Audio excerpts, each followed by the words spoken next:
action on tax reform. According to a new poll from Politico and Morning Consult, nearly half of voters who have heard of the White House proposed tax code overhaul support it.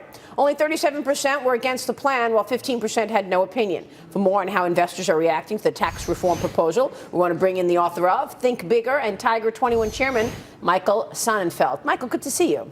Thank you. Thanks so much for joining us. So your group has over 500 members, collectively managing over $52 billion in assets. A lot of AUM there. You've got to allocate money. Tiger 21 provides its clients with insight on investing. What's the insight right now after this $4 trillion gain in value? So first of all, we're not a manager. Our members manage their own money. They're mostly entrepreneurs from across North America.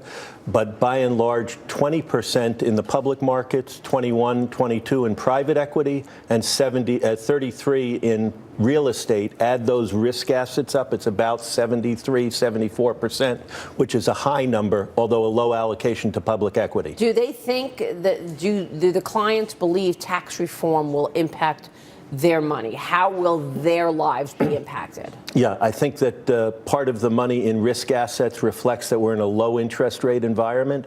But these are not clients of ours. There's members of our organization. They're all successful entrepreneurs, some of the top across North America. And what they think is that the environment is good enough to have that kind of high allocation. Our members are pretty much universally in agreement. Lower corporate taxes, anything below the current high rate will make us more competitive. So whether it goes down to 20 or 15, we've seen numbers both ways.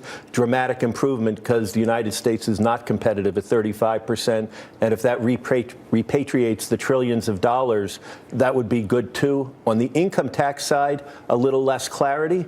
Some are deficit hawks, don't want anything to grow our deficit, and others think less taxes the better. So real clarity on corporate taxes and a wider range of opinion on personal income taxes. Don Peebles, it feels like, already the anticipation of a tax plan has this market up and people feeling confidence about economic growth. Yes, look, the allocation you just laid out is similar to my own personal allocation. I'm a real estate developer, and so we develop around the country. What we are very excited about is the concept of the pass-through entities being taxed at the new corporate rate. Sure. So when a developer develops condos and pays that income tax rate at the ordinary level of 39%, there's no consideration for the job generation and the risk elements that go into that trade.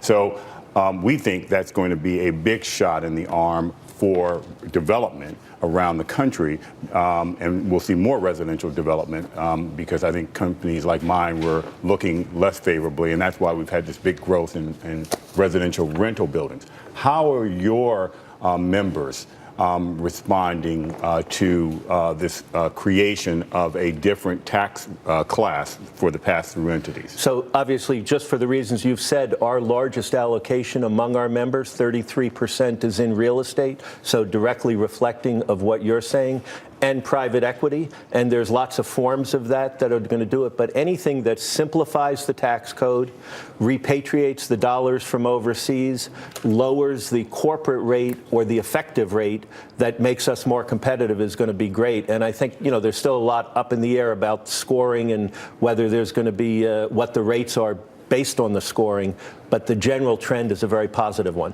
What about the fear of, what about the fear of an increase in the individual rate? You think that's going to have an impact on the investors? If they have a fourth bracket, you're saying? Yeah. Yeah. Because he's talking about going beyond 35%, right. And to potentially, again, higher than 39%. Yeah. I think that people compare this to the Reagan era when the marginal rates were much higher, and you had the Laffer curve that said if you bring down the rates, you actually increase tax revenues. At these lower rates, I'm not sure that there's as much universal agreement about what moving it up or down is. So we think that our entrepreneurs are going to be full of energy to do great things at any of these rates.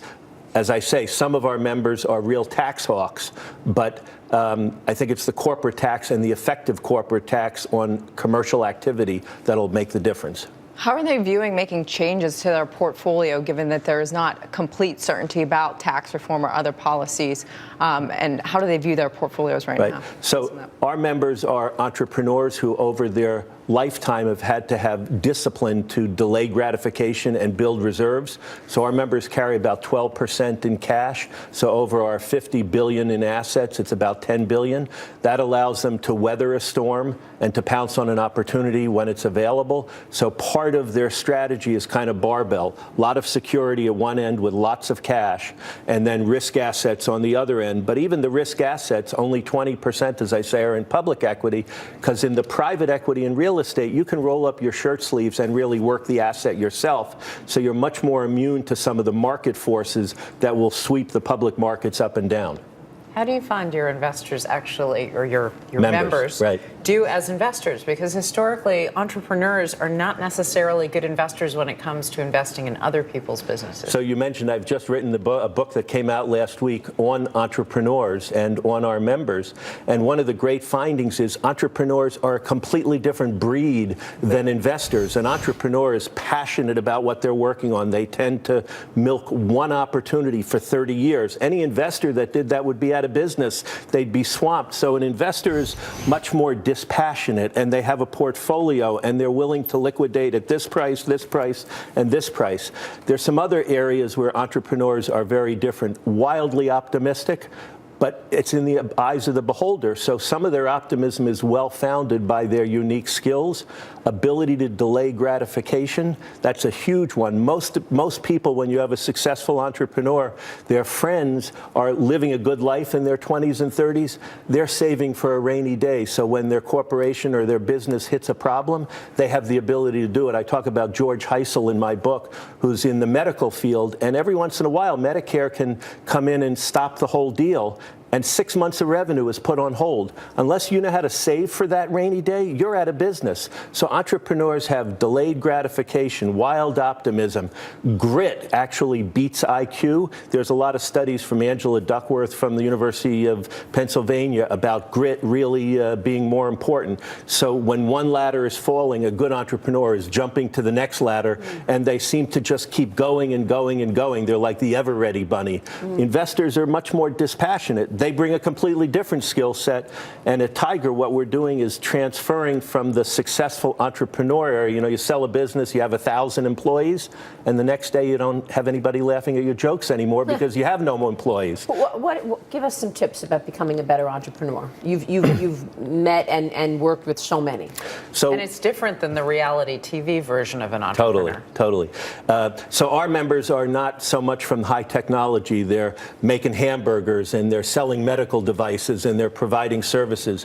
One is mentors. If you take 100 successful people in any business endeavor, the 50 that are most successful have mentors in their life. The 50 that are least successful have excuses why they don't have mentors in their life.